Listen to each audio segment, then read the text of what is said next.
How's it going, everybody? Welcome back to 2A News Now. And as always, I appreciate everybody that takes time to watch my videos. And if you're new to the channel, my name is Troy. And here at 2A News Now, you get your Second Amendment news, straightforward and to the point with no BS added in. I think a lot of us, when we were kids, and when we went to school and went to recess, we either played cops and robbers or cowboys and Indians. And you would take your fingers like this, and we would pretend shoot at each other. But of course nowadays you can't do that at schools. And I also remember about 10 or 11 years ago, a story where a 7-year-old was suspended from school when in the lunchroom he bit his Pop-Tart and made it look like a handgun.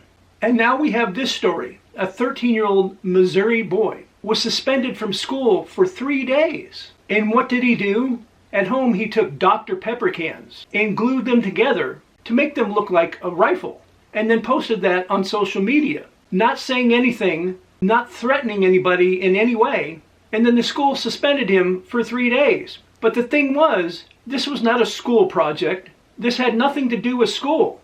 He did this at home just for a craft project to be left at home. It had nothing to do with the school. So like I said, he glued these Dr. Pepper cans together. As you can see by the picture, he glued one on top to make it look like a scope.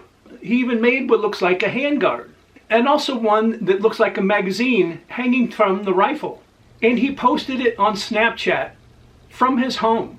It wasn't done during school hours. It wasn't on school grounds. And in the Snapchat that he posted, he didn't mention the school at all or any students. The young man was just proud of something that he made at home. But then some liberal nutjobs saw the post and then reported it to the school district where the young man went to school. And as I mentioned earlier, they suspended him for 3 days and put in his permanent record that it was a cyberbullying offense, even though the superintendent of the school said they found no credible evidence of any danger whatsoever. And what did the boy's mother do? She contacted a lawyer, and the lawyer has filed a lawsuit against the school district, claiming that the school violated the boy's First and 14th Amendment rights. The lawyer said that the boy wasn't holding the can art in his arms when he posted the picture. As you can see, it was clearly on a bed.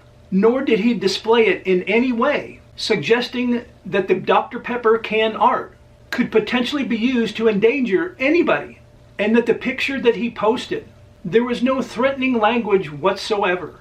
And there was nothing posted that he was going to harm anyone or anything.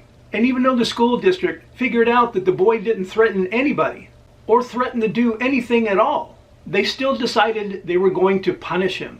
They say the reason they filed this lawsuit is to make sure that schools can't punish a student for sharing a non-threatening, creative expression with other students after school hours, even though others might have thought that the boy's creative expression may have been a threat.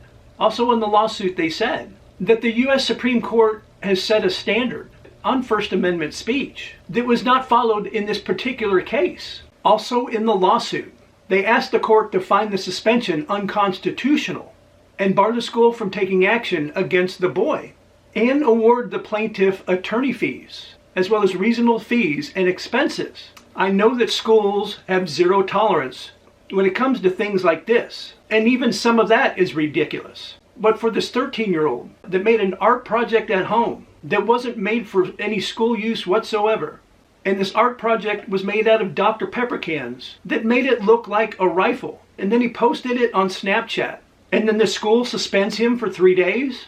It's definitely unconstitutional. This boy did nothing wrong. So please let me know in the comment section, do you think that the boy did nothing wrong by making his can art that looked like a rifle that wasn't made for school at all? Do you think he should have been suspended? And also, if you guys like videos like this, and also if you want to help the channel and help it to continue to grow, besides watching the video, if you just take a few seconds of your time to like, share, and subscribe, and hit those post notifications, I would be very grateful if you did so.